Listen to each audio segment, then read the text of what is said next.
Now I'm Alt J. You don't know Alt J? They're good. Is that a command on the keyboard? You want to start over? No mulligans in this game, son. That's it. when we hit a hotty toddy. God Almighty. We gotta keep talking. We can't if we don't. If we don't talk over this enough, we'll get pulled down. Yeah, we got our first YouTube warning. Was it a warning? Heart out. Yeah, Fitz Magic on there. Yeah. Yeah, I think in the future we'll have to. You can't use the most famous songs.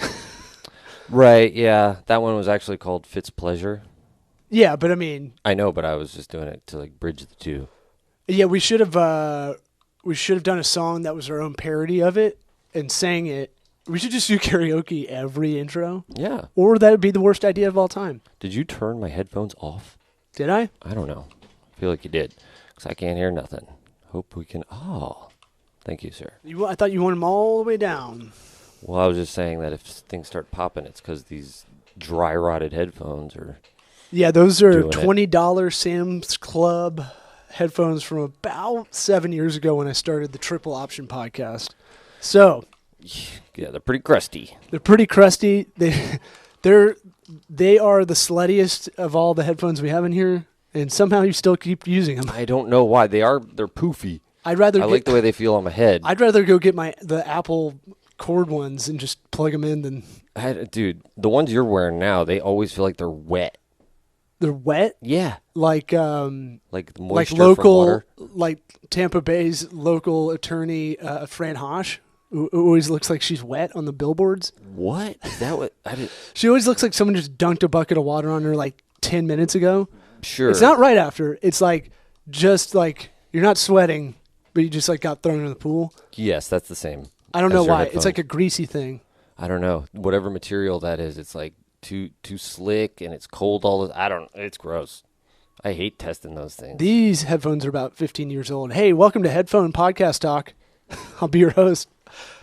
Yeah, well, I mean, we got to talk about it because we didn't talk about it beforehand. I want to get us some white ones to really brand this thing out correctly. We've got white suits you bought. Yeah. To get our headshots going for this. You know, if we're going to rebrand 80s style, 80s cocaine, Miami Vice style, we got to go all the way. Yeah, it's not white supremacist style because... Yeah, no, not down with that and cargo shorts and... White is okay. Tiki torches and shit.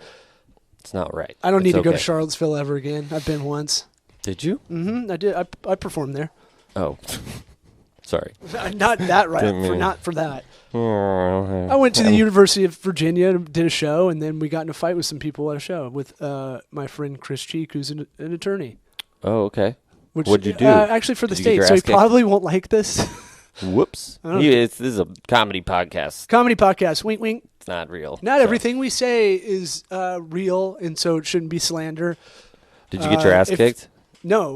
We went in somewhere. We were kind of the mean guys. Oh, but people, that's cool. They were being mean to us because we came to the party we weren't supposed to, and we were all like 24 at the time. So it's like, dude, really? We're gonna have a high school beef about like? I got punched in the eye going to a party I wasn't supposed to go to. Apparently, but were you in high school? Yeah. Okay. Oh. He's in law school. I'm on the road as a 24, 25-year-old. So it's like we're hanging with a bunch of other adults that are our age. You know, now that we're 35, you talk to a 25-year-old, like, you're still a child too. Yeah, but not enough to fight. Get in a fight in your mid-20s. Well, it happens for sure. 30 is the cutoff. On a college campus, it's like, it was a nerd fight. All these guys were law school students. Oh. Yeah. God, I would have loved to have seen that. Bunch of nerds. It was interesting. Okay. He did a punch where, I may be remembering this wrong because I wasn't sober, but he did a right hook, but he did the fake right hook and hit him with the elbow. Oh, on purpose? And knocked the guy out. You did it on purpose? Yeah. Oh, that's pretty badass. And I was like, where did that come from? You're Jewish. What the fuck? How do you fake a right hook? I guess you lean into it, so you go like you're gonna hit. It happens so quickly. Yeah, you use the hips. Oh, all punching's the hip. Mm-hmm. But you have to lean more because you're gonna basically cycle around Yeah. And do like a tornado. Fight talk. Welcome to Fight Talk. Do you remember we have sponsors? Do you want to do them?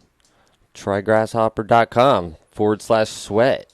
Don't be a jabroni and have your cell phone ringing when you own a business. How's that? That's you tailed out. It looked like you had something. The end. Is that what you want? It looked like, when you go to a dinner party and someone's talking about something and they run out of steam, but they just wanted to talk. You and I do it all the time. Or just, I know, it's but that the dad thing. That one was like a total, like, I just you had another part to it and you're just like, nah, fuck it. No, I didn't have anything else. I should just let me. Because you weren't really thinking about cheat sheet. I think you need the Price is Right one. Which one? This one? Oops, this one. Yeah, I don't use that enough. Even that one's a little long. All of these. I know. You got to listen to Bald Brian on Corolla's podcast. I've heard him. The master. Yeah, he definitely is. I would say you did what I've done on stage and this is kind of like being present, right? It's not saying that you're Are you not talking to me right now? Yeah, you're not. It's not that you're not being present. I'm saying like when you're doing the read, you weren't. I try to visualize me getting frustrated at someone that doesn't have the phone line for their business. Mm-hmm. That helps me do the read off the cuff. I gotcha. So like I've been on stage where I've told a joke twice because I was just because you're not very good. I'm not very good and my memory is bad. So Yeah. it's a 1-2 punch, right cross punch hook. Mm-hmm. But Also the time you told 2 jokes. told 2 jokes in one set. We're on maximum dad joke mode right So- now. Huh? Just like, whatever. So we got sponsors. Look it up. I don't care. look, here's my thing. Google Voice. Here, I try to throw a little fun fact in there, and this one I've talked to a lot of people about lately is Google Voice. They don't want you to use that for your business, and if they find out you do, it can mess up any other advertising campaigns you have going on. Plus, the numbers they give you are from like out of town, and like they don't make any sense. Well, you know? chicks use it to like give another number. All the whores. Like literally, a lot of chicks use Google Voice as a second line to like do the fake number thing. That's why don't they just write a fake number? Because I think they want to like. Oh, because dudes are like, let me I text think you it's right like when now. I you're want to do it married right now. And you're like, all right, this celebrity came up to me and was like, I want a bone. You know that scenario that never happens. yep. I think they keep that number like that bucket of just like maybe that 1 out of 100 calls. Oh, in case they need that dick. We have it hooked to our call-in box, so that makes sense. Yes. But I just found it striking that a lot of women I started asking around that I'm friends with, they all have another Google Voice number or have a Google Voice number as additional. But if they're running a business, they shouldn't. They shouldn't use that. right. That's a big. Whores only. I'm telling you, I'm not just saying it because Grasshopper's a sponsor. I did a YouTube advertising campaign for a client, and we had a Google Voice number linked to the account, and then people were hitting up that as a call extension on the ad, Right. and they took down the campaign, they shut down the whole account. Ah. Yeah. Well, Google does a thing with your ads where they give it its own phone number, right? So if you want to have like a certified Google call Oh yeah. to make sure that it's coming from that ad, it'll call the number displayed is not like your business line. It's a number that Google has as something to call, and it routes it that way, so you can keep track of it. Yeah, so from the business side, if you really want to get into it with the ads, you probably want to get a third party one that gives you a bunch of phone numbers. They have them just for Google. I wouldn't use Grasshopper for that necessarily. I'd use that for a real business phone line and one that you have your team on. Mm-hmm. But for ads, you can get like a phone. You can get a service with a phone line. I'll look up in a second where it'll make the next digit different. Kind of thing. So it's not too like the last digit. It's so you can tell what ads are getting what Okay. purely off that. Because then Right. after a while you do these campaigns and you A/B split so much, you might have 8 different numbers for 8 different campaigns. Mm-hmm. But at the same time, word of mouth starts happening from the people you're getting as clients or customers off of that. They give you that number out, and then it becomes this thing where you're trying to track offline too now. Yeah. Well, that's what I was thinking is the Google voice lines that they're cracking down on is probably something to do with those ads getting their own numbers or something. They always want you to use their stuff. I'm trying to think. Yeah, I don't know. Maybe. You know what I'm saying? They always seem to have a plan. Oh, start cutting down on the Google business lines they want, but I guess it's not the same thing. There is a connect. I'm sure we can look it up. I don't think that's wildly interesting if I research it right now. Yeah, I was not meant to go beyond right now. Well, look, I'm sorry. Pee Wee Herman. Nice. Heard of him? Yeah, masturbated in Sarasota, not too far from here, in the movie theater. Did you come in it? Who's that? That's from Always Sunny. Did you come in my burrito? I didn't. You have a bad memory. You don't remember me playing this last time? No. God damn. Dude, come on. Is that from Family Feud? Yeah. Fuck off! I got them all, baby. Top Golf. No, fuck off. Top Golf. I thought it was Top Golf. I can't. Another sponsor. Well. Brought to you by Fuck Off. Oh, I don't want Fuck Off. I still haven't done our taxes, business taxes. That's why I got to get gofreshbooks.com. I did the extension, which is, I think it's like $200 per member of your team. I did the extension, and then I had to do one more because I thought you do business ones at the same day as personal ones on the extension, which is in October. Turns out, if you're an S corp, it's a month earlier. You got to do two taxes. No, I do, but I mean, I thought they were both on the same extension date of October 17th or something. Oh, the deadline. And yeah, the deadline. And then our great accountant, shout out to Michael Messina, CPA, got a hold of me and was like, hey, where is that stuff? Because I'm having a kid and I'm not going to be able to help you this week. And I was like, what? What week? And I was like, what kid? Well, I mean, Q3 coming to an end. September 17th was that deadline. So you pay $200. Don't be like me. We're going to get a bookkeeper because I'm so bad at doing this as far as a habit. And you got to know when to not try to do everything. Dude, you got to just get ahead of it. What you spent, do the day where you do it, and then stay on it. It's like eating healthy. I know what to do. It's even easier once you get there than eating healthy. Still don't have a routine. So that 4 a.m., I did it for 2 weeks, and then it was like, we can't do this anymore for this house. I was like, fine. Yeah. Well. So I'm back to a late night schedule where I'm working at night instead of early in the morning and trying to do what I would do. So I take what I was doing 4 a.m. like that, and I need to do it at night. No matter what. I feel like that'll mess with you though. It sucks. My brain juices go better in the morning. I know, me too. Well, for admin stuff. Oh, okay. Yeah. Yeah, if it's better mindless shit, then help you go to sleep. I call it flex time at night. Yeah, it does help me go to sleep because I hate it. A little accounting. Spreadsheets, anything. Yeah. And then I call the nighttime kind of flex where I can do creative and stuff. Honey, it's flex time. And then I get I get in the mirror and do spitball ideas. Oh, yeah. And flex. Glutes mostly. But for both of those, try grasshopper.com/sweat, like key sweat, and gofreshbooks.com/sweat, like sweaty balls. Just like that. Both of those, you get some kind of hookup. One's $50 off, and the other's pretty good too. I can't remember. I'm too lazy to look it up, and we're in the show, man. So, yes, it's officially started. Yeah, yes, we're in this piece. So, you just had an interesting conversation. You were what? The doctable. Mm-hmm. Well, as I'm sure everyone knows, I'm keeping notes, by the way. I'm running a dental practice. I got a phone call from a dude at Doctable, and what they do, I don't know if they're all dental or they do other stuff, healthcare too. Mm-hmm. Basically, he's trying to sell me on a service to do Google review texts. So the patient is getting ready to leave. They're checking out, hey, did you have a good experience? Can we text you a review link to Google? Boom, boom, boom. They say that that's the best way to get the Google reviews. Okay, cool.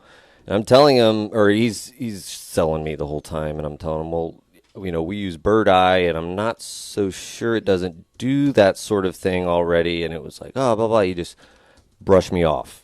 wasn't even didn't even address that. He was like, "Yeah, but what about?" So you're in a hard sales call. Oh, real hard. What's his tone? I always think these are funny. These guys, like hard sales guys, are funny to me. Trying to think of who to picture. I don't know. For some reason, in my mind, he's Italian. I don't know. Okay, paint a picture. You know, that buttoned up tie, like his neck is just crunching over his gross tie, and a little sweaty. You got a little fat. Roll? Yeah, but the dude was just selling me hard. I even had to stop. I was like, I know you're not allowed to get off the phone without a yes, but I gotta get off of this shit. And then it was 25 minutes of this guy being like, "Well, can I follow up in an hour?" Why don't you just hang up? Because at the time I didn't realize I had the capabilities of what he was selling me. I just hadn't figured it out yet. Right. Oh, that's right. Okay. And so he's actually been hitting me up a bunch lately, and I'm just waiting. What's his name? Oh, I don't even remember. Oh, dude, if we have his name, let's give him a shout out. Oh. And then we can have people call him. Let's see, it was like Ian something. I don't know. But yeah, I mean, the guy's like, I thought you guys still were blowing me up, and he knows that I have Bird Eye that does the same Google review text links. I figured it out that day. We're a partner, with them. And the guy was still willing to sell me on the service that I already have, so that was cool.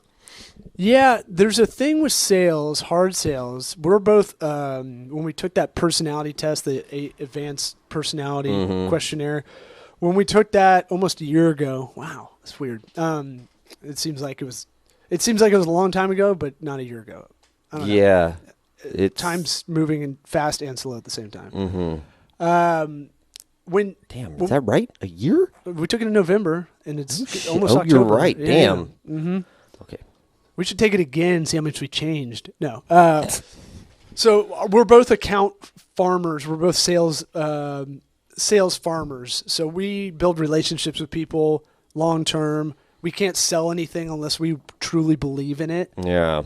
And then there's the hunters, which are more aggressive. I don't think the belief in the product or service really comes into it that much, but for the hunters to get the declaration of one or the other. But yeah, well, a quote unquote great salesman can sell anything. Right. So it's like, so those are the guys that they want in the shitty companies. They need the good salesmen because they don't have good products. So I want to kind of like give an overall kind of piece of advice that I got. One of the best things I ever read in business school was a piece called, it's a Harvard Business Review case. And if it's open source, I'll try to find it real quick, because Harvard does that. Harvard content does that thing where it's like you got three reads on it. Mm-hmm. They're tracking you. Yeah. And it's like, now you got to buy Harvard Business Review. But it's from 1970, because I showed this to someone. I showed this to a friend of mine, a colleague that's female, and she was like, "What makes a good salesman?" That's the title of this. And I was like, "Yeah." She's like, "Salesman?" And I was like, "Uh-huh." I just realized that you were getting at. I didn't get it. I'm like, what is the problem with what is happening? Snowman? Do you want? I don't know. Like what? I was so like confused why she was like giving me this stink eye, and I was like, oh, salesperson. Is that what you want on there? Okay, this is from 1967. Like this is when just boys. I mean, stuff. dude, just now I didn't understand what you were getting at. I did it exactly like she did it to confuse you. Beaten over the head with it before we. I was the same way. I was like, what? I don't. And then it got weird because now it invalidates the article. Plus, you kind of hate her. No, I love her, but I'm saying like I hate her at that. Yeah, right. Yes. At that juncture, I don't want to talk to her anymore. Right. But I'm still pushing. Hey, you should really read this. This helped me out with sales. It helped minimize the ickiness of it. Right. So basically, what it tells you is everybody's a salesman. Mm-hmm. So we're trying to sell the audience on ideas and entertainment, right? Mm-hmm. But let's say a real practical way to look at it is they talk about you're a middle manager, and most people are, right? So you Tell me about it. You start your own business, and you go. It's one of those things where you're like, I don't have a boss, and I knew that's a fallacy. Just like comedians telling me, it's so much worse. Everybody's your boss. Yes. And your vendors are somehow a side boss that don't do what you pay them to do. Yeah, they're kind of dicks about it too. So really, like, it's better to have that one manager than be your own boss a lot of the time. Yeah. Everybody that is buying something from your business is your boss. Yeah. Until you're so big that, you're in a or you're conglomerate. Not. Yeah, if you are not feeling that pressure, then you're probably not doing a very good job of a small business. Yeah, if you don't feel like your customers are your boss, then reevaluate because you'll be done. Exactly. And so it basically says, like, it uses the scenario of being like a senior manager somewhere, corporate, right? Right. You're in an office. You're probably listening to this podcast while on Excel in a cubicle right now. Getting your balls stomped on high heels. Whoa. We were just talking about that. No, that's the boss man. And we were talking about that off air. So out of context, that sounds like you and I go to like FetCon. Don't give them context. Just leave them. Okay. You guys talk about it on the message boards. And so the deal is you have a boss above you and you have a person below you, right? Yes. As a middle manager. You're selling your work always to your boss. Hey, I did this. I got this done by this. You're always selling, even if you're a paper pusher, right? Mm-hmm. Even if you have you're selling the quality of your You're selling what you do. You're selling your worth. Your value all the time. Inversely, on the other side, you're managing someone else. You're selling the project plan, the management of the psychology of running, whatever service you're doing. Your own authority. Yeah, that you've got your shit together as a leader. So there's all these things where, like, just because a transaction doesn't really happen doesn't mean you're not selling. Yeah, well, everybody thinks sales is icky. Yeah, it is icky. It's when I do feel gross. It can be icky, but like we were talking about this a couple days ago about just it helps to have a good product that you believe in because then it's not icky. I can't do it. I was saying that you can't do what? I can't close on anything. I'll limp in if I have to. That's how it used to be. Like, if you don't believe in it? I used to work for Rabbit Air, and I wasn't supposed to do it's an air purifier company. And they're really expensive, high-end ones, and they worked. But when I first started, I wasn't supposed to do any of, like, talking to any customer. I was doing, like, broader business development marketing things. And so they would shove me off to trade shows because I was the only white guy that could speak English clearly. They're from Hong Kong. It was all their family that worked there. Oh, okay. And so, like, they wanted me to be, like, token, hey, you're going to go be our show pony. Okay. And go out to every trade show. Ugh. We're talking hot shit like Allergist Convention in Boston, Ass Fest, IPCPR, a cigar convention in Vegas. Talk about dad gut. Dude, those conventions are the worst. If you're having to set up and do it. By myself. God. Because we didn't pay. I the can Chinese, imagine how that we didn't pay for anything. We had to make our own. We made our own trade show booth. You were probably the first one. You did a good job. No, they were like, you can't do that. There's contractors. Like, this is union. You can't do it in this event center. And it's like, that's when you're so cheap that you don't even realize, like, you're not supposed to do something. And so, like, these guys, the Teamsters are supposed to do it, and my boss fought not to. Oh, I see what you're saying. So we already paid for it by doing the trade show. Wow. Cool, huh? Yeah, that's awesome. Hey, we're going to do this thing we already paid for, and it sucks, and you'll sweat in a suit doing it. So anyways, everybody's a salesman, and they used to try to make me hawk air purifiers at these events because sometimes some people buy them right there. And I'm like, no. This is before I knew the product was good because I didn't know it was good for a little bit. Oh, wow, a man with sales morals here. I said, dude, you got me in a trade show like the other ones have models in it and stuff. Like, nothing feels more like a jabroni to me than being in a shitty trade show, in a shitty trade show booth, and people coming up and they're just kind of not even interested in what's free. Yeah, I mean, what kind of swag you got? Yeah. Beauty. I went to the beauty ones in Orlando. That's for a different job though. Yeah. Anyway, once I realized the product was legit, like it was there 6 months. I didn't mind talking about it because I was actually like proud to work there because there's a lot of that industry. If you go to Home Depot and buy air purifier, it's not going to work. Those things don't work. Those are shitty. But the ones you were selling were good. IQ Air, this one, Rabbit Air, and there's a third one. Those are the only 3 that were legit. I've never looked into an air purifier. I feel like it could be all bullshit. Is it? What are they saying they do? This one's good because, I mean, I can get into it if you want, but just, it's HEPA filter, so most of those ones don't have a HEPA filter in it. High efficiency particle something. Analysis. And then it had charcoal in it, which charcoal, if you have a hangover, I heard is really good too. No kidding. CVS, you can get a charcoal pill because it absorbs stuff. So there's a charcoal filter in the Rabbit Air one, and that would take a lot of that out. So that's why we got in the cigar market, and I moved back to Tampa.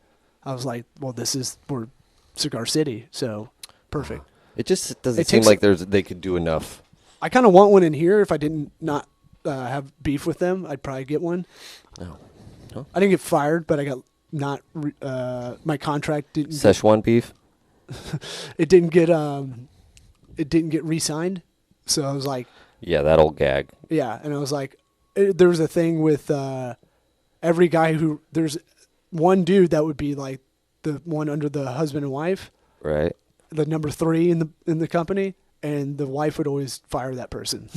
So I was only there 2 years, and 3 guys got fired, and it just kept dominoing up, and I just default failed upward. And you raised to the level of number 3. And I got there, and there was like, nah, you're done. Was it because you wouldn't bang the wife? Nah, she just wanted to make us a whipping boy. Oh. But I couldn't. I don't have that personality to just go, yes, sir. Yeah, I get it. That's what all the other guys would do. I got them from 3 million in sales to 6 million in sales, so I'm part of that story at least. Cool. In 2 years. I got them in Wall Street Journal in Cigar Aficionado. Sweet. And I didn't know anything about PR. Anyway, I had to sell them to the PR people. Hey, man, this thing's good. This thing's good for the cigar market. You should check it out. I think we're both good about that naturally. Yeah. That's why we do this podcast a little bit. Is like, yeah, it's easy to be enthusiastic about good shit. Most people don't get to sell good stuff. That's the thing that I feel bad for people. You just get railroaded into that job. It's like cars, right? Things that are so ubiquitous. It's not going to be so different that you can get on. Like if it's a unique product, you might be able to get a hold of it and be like, this is kind of interesting. Oh, dude, I tried selling AAA memberships for a couple months. Oh my God. That is the biggest. I mean, they had like 5 people. This is in Gainesville, Florida. And they send packets. Like, dude, who doesn't go online? This was, 10 years ago, but still, like, even then, we'd get upset. Oh, man, somebody renewed online, didn't call me over the phone to give me their phone. It's like, why would they see that as losing a sale? Yeah, it was losing a sale. It was taken out of our paychecks. I mean, it was the biggest waste of time ever. But, on the flip side, in Gainesville, my next job, I was working for Snap-on Tools, which is the best tools, like, you can get for real. And Did you know that going into it, though?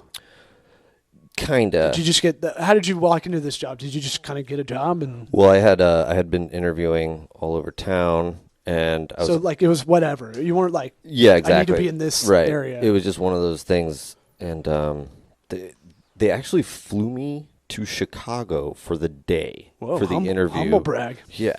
Well, it was pretty awesome. I got to ride in a van, and then sit in the lobby of a hotel, and then get back in the van and go home. Yeah. There's nothing to it. It was one of those church vans, wasn't it? Yeah.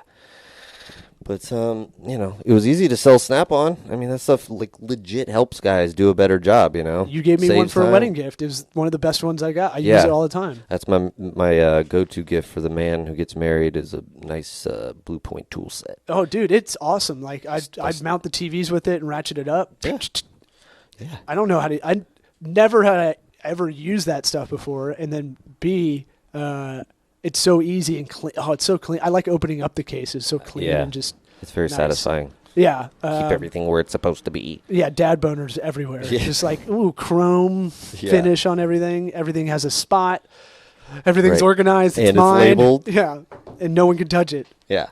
So sales is weird. I have to sell kind of all the time, but I'm not in the car in the mirror like, all right, it's go time. Like, you are the boss. Just getting amped up. You're going to make this fucking happen. Coffee's for closers, bitch. Like, yeah, it's more like just having them see your side of things, really. Like, see what you see in whatever it is you're trying to convey, you know? Well, so when we first started this firm agency, you know, I would kind of peter out part of the process of business development. Mm-hmm. So like now I'm so confident in what we can do and what knowledge, you know, we have collectively and just personally. Mm-hmm. Like I feel like I can walk in a room and talk to anybody now about what we might be able to help them with. Yeah.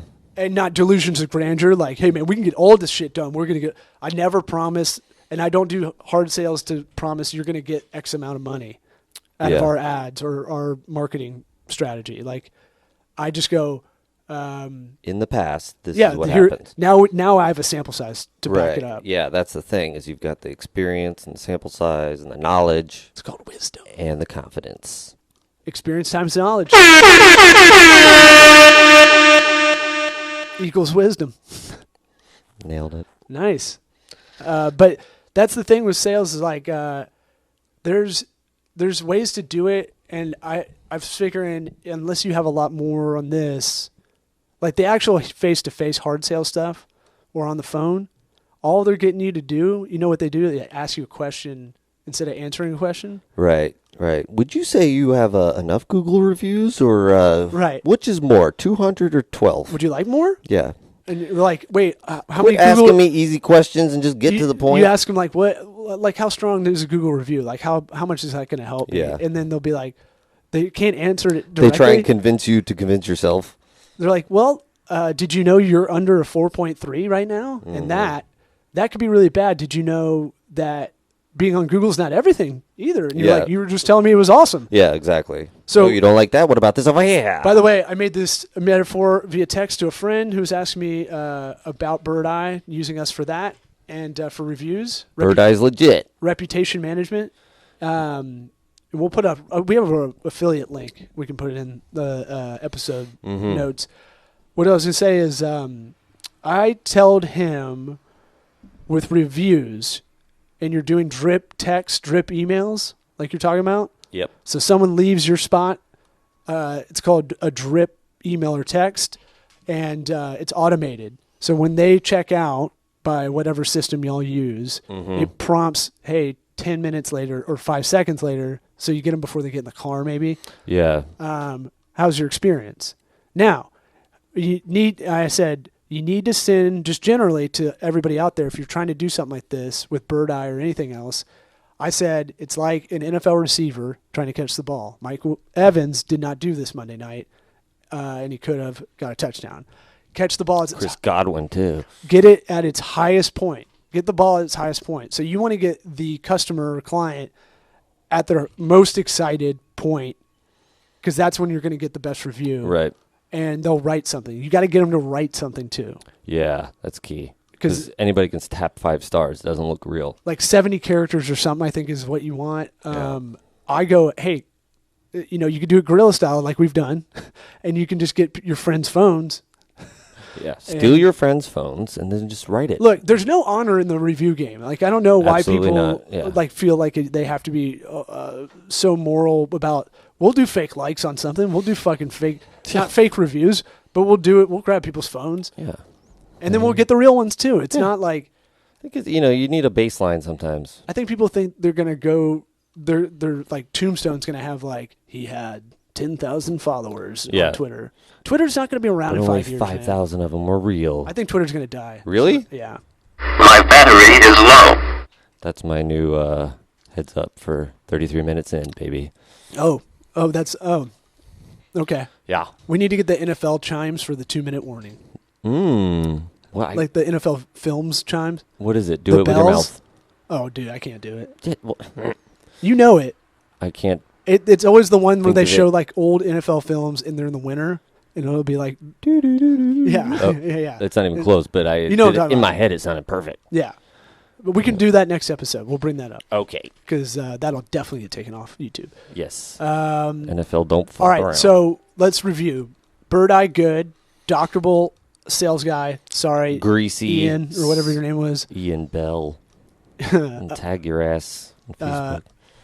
The doctorable software is probably the same software as Bird Eye. Yeah. I know you can do this kind of white labeling of software, so that's not that unusual. They did seem to have some other features that they did that were not review management, but at the same time, didn't need it. Yeah, if you're going to do ads that you have a lot of calls, make sure you try to do a bunch of different numbers. So people don't keep leads data. I think that's so weird.